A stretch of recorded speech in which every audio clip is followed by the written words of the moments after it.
అందరికీ నమస్కారం. ఇప్పటి వరకు ఉన్న టాప్ న్యూస్‌ని ఫటాఫట్ ఒకసారి చూసేద్దాం. పాక్ ప్రభుత్వం బలూచ్ ప్రజల గొంతు అణచివేయడానికి మరో కొత్త చట్టాన్ని తీసుకొచ్చింది. అదే ఉగ్రవాద నిరోధక బలూచిస్తాన్ సవరణ చట్టం అంట.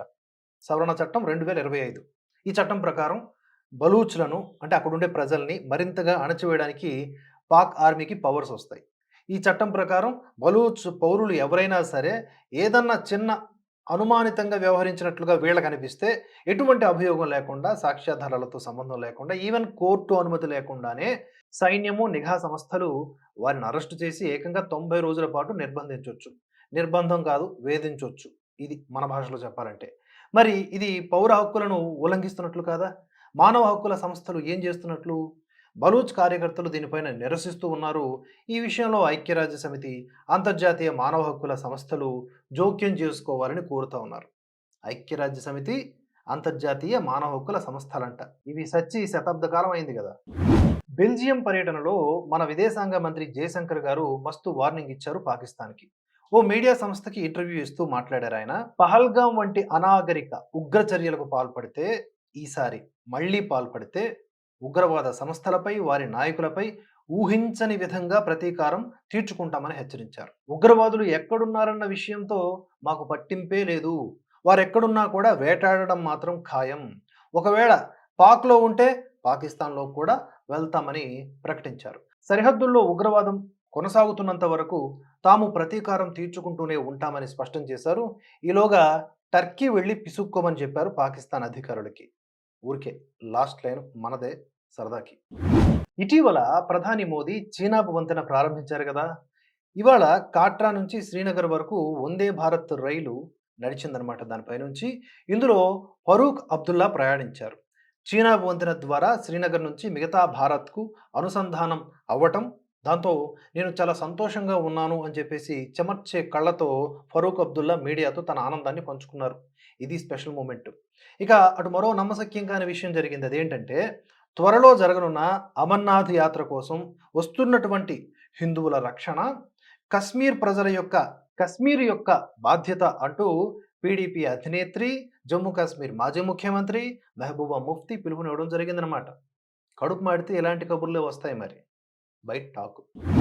సీనియర్ జర్నలిస్టు కొమ్మినేని శ్రీనివాసరావుకు 14 రోజుల పాటు రిమాండ్ విధించిన సంగతి మనకు తెలిసిందే. మంగళగిరి కోర్టు ఈ మేరకు ఆదేశాలు జారీ చేసింది. అమరావతి మహిళలపై అనుచిత వ్యాఖ్యలు చేసిన కేసులో ఆయన అరెస్ట్ అయ్యారు.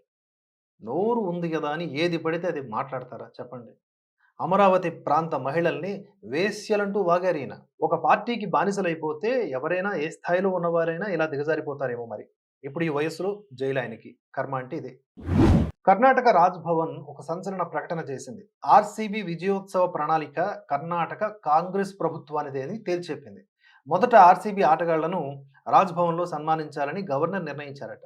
కానీ సన్మాన సభ విధాన సౌధలో జరుగుతుంది అంటూ గవర్నర్ని సీఎం సిద్ధరామయ్య స్వయంగా ఆహ్వానించారట. ఇన్నాళ్లు విజయోత్సవ సభకు ప్రభుత్వానికి ఎలాంటి సంబంధం లేదు అంటూ బుకాయించినటువంటి సీఎం సిద్ధరామయ్య అండ్ ప్రభుత్వ వర్గాలు ఇప్పుడు ఏమంటాయో చూడాలి. గవర్నర్కు వ్యతిరేకంగా సుప్రీంకోర్టులో పిటిషన్ వేస్తాయేమో. అయోధ్య ఆలయ నిర్మాణ కమిటీ అధ్యక్షుడు నృపేంద్ర మిశ్రా కొన్ని ముఖ్యమైన వివరాల్ని పంచుకున్నారు. రామ మందిర నిర్మాణంలో మొత్తం 45 కిలోల అత్యంత స్వచ్ఛమైన బంగారాన్ని వినియోగించినట్లుగా తెలిపారు. ఈ బంగారం విలువ పన్నులు మినహాయించి సుమారుగా 50 కోట్ల రూపాయలు ఉంటుందని తెలిపారు. ఆలయంలో గ్రౌండ్ ఫ్లోర్లోని తలుపులు, రాముడి సింహాసనంలో బంగారం విరివిగా ఉపయోగించగా, శేషావతార్ ఆలయంలో బంగారం పనులు ఇంకా కొనసాగుతున్నాయని మిశ్రా తెలిపారు. ఆలయ ప్రధాన నిర్మాణం పూర్తయినప్పటికీ సముదాయంలోని మ్యూజియం, ఆడిటోరియం, అతిథి గృహాల నిర్మాణం ఇంకా జరుగుతోంది. ఈ మొత్తం పనులు కంప్లీట్ అవ్వడానికి 2025 డిసెంబర్ వరకు గడువు పెట్టుకున్నారు. ఇంకా ముందుకు జరగవచ్చు. ఇటీవలే ఆలయంలోని మొదటి అంతస్తులో రాజదర్బారు ప్రతిష్టాపన కార్యక్రమాలు జరిగిన సంగతి మనకు తెలిసిందే. కేరళలో పరిణామాలు గమనిస్తున్నారా తాజాగా? అక్కడ రాజ్ భవన్లో ఓ కార్యక్రమంలో భరతమాత చిత్రపటాన్ని పెట్టారని నాటి నుంచి నేటి వరకు రచ్చ రచ్చ చేస్తున్నాయి కొన్ని వర్గాలు. కేరళలో అధికార సిపిఎం పార్టీ అనుబంధ విద్యార్థి విభాగం ఏఐవైఎఫ్ ఇవాళ మరల ఆందోళన చేసి గవర్నర్ని రీకాల్ చేయాలని డిమాండ్ చేస్తున్నాయి. ఇలాంటప్పుడే అనిపిస్తూ ఉంటుంది, భారత్లో ఉన్నామా పాకిస్తాన్లో ఉన్నామా అని. భరతమాత అంటే నేల తల్లికి ప్రతిరూపం, మనల్ని నిలబెడుతున్న శక్తి. దానికో నమస్కారం పెడితే తీసుకోలేని అసహన పరులని, అమర్యాద పరులని కూడా అదే Bharatmata మోస్తున్నదన్నమాట. Meghalaya honeymoon couple case తుది దశకు చేరుకుంది.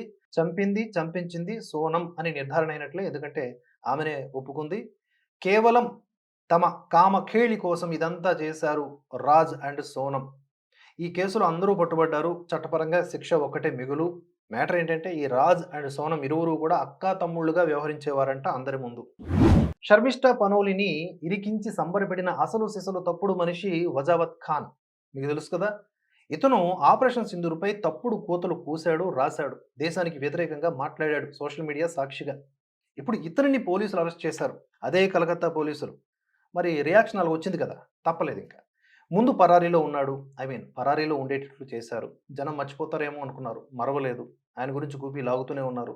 ఇక లాభం లేదని సమన్లిచ్చారు. సమన్లను కూడా విస్మరించాడు. ఇక ఎట్టకేలకు దొరకాల్సిన టైంలో దొరికాడు. బెయిల్ కూడా డిలే అయింది. కస్టడీకి తరలించారు.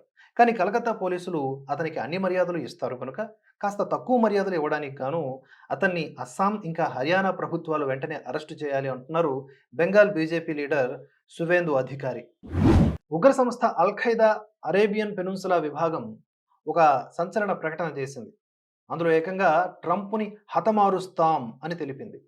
ఆ సంస్థ నాయకుడు అల్ అవ్లాకి ఒక 30 నిమిషాల వార్నింగ్ వీడియో రిలీజ్ చేశాడు. అతడి తలపై ఆల్రెడీ అమెరికా $6 మిలియన్ రివార్డ్ కూడా ఉంది.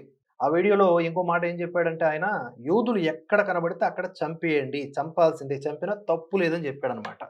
కనుక ఆ యూదుల్ని ప్రొటెక్ట్ చేస్తున్నటువంటి అమెరికా దేశం పైన కూడా వీళ్ళకి కక్ష ఉంటది. ఇక మనకి పక్కనున్న ఉగ్రవాద దేశానికి అదే పాకిస్తాన్‌కి సంక్లిష్ట పరిస్థితి నెలకొన్నప్పుడు ఆపరేషన్ సింధూర్ టైంలో ఏవేవో కూసినటువంటి ఇదే ట్రంప్ ఇప్పుడు ఎంత ఇంటెలిజెన్స్, కామన్ సెన్స్ పెడతాడో చూడాలి.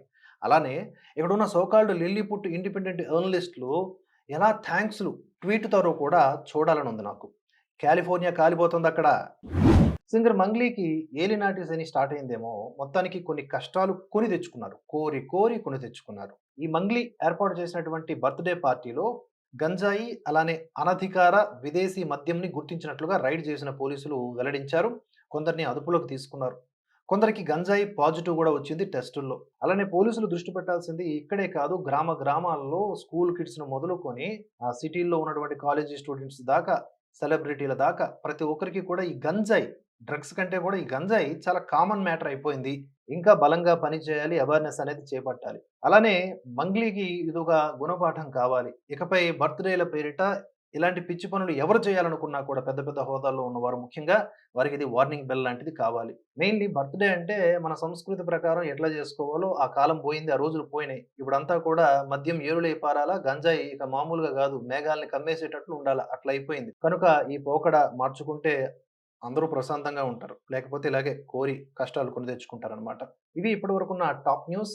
ఈ వీడియో ఫార్మాట్ మీకు నచ్చినట్లయితే, అంటే ఈ టైప్ ఆఫ్ న్యూస్ ఐటెమ్స్ ఒకే దగ్గర ప్రోగ్ చేసి మీకు అందించడం మీకు నచ్చినట్లయితే లైక్ చేసి, కామెంట్ చేసి, షేర్ చేసి నన్ను ప్రోత్సహించండి. సలహాలు, సూచనలు ఏమన్నా ఉంటే కామెంట్స్ రూపంలో తెలియజేయండి. తప్పకుండా లైక్ చేసి, షేర్ చేయండి. అప్పుడు కొంచెం ఎక్కువ వ్యూవర్‌షిప్ వస్తే ఇలాంటి వీడియోస్ చేయడానికి కాస్త ఉత్సాహం అనేది వస్తుంది. ఎంకరేజ్ చేయండి.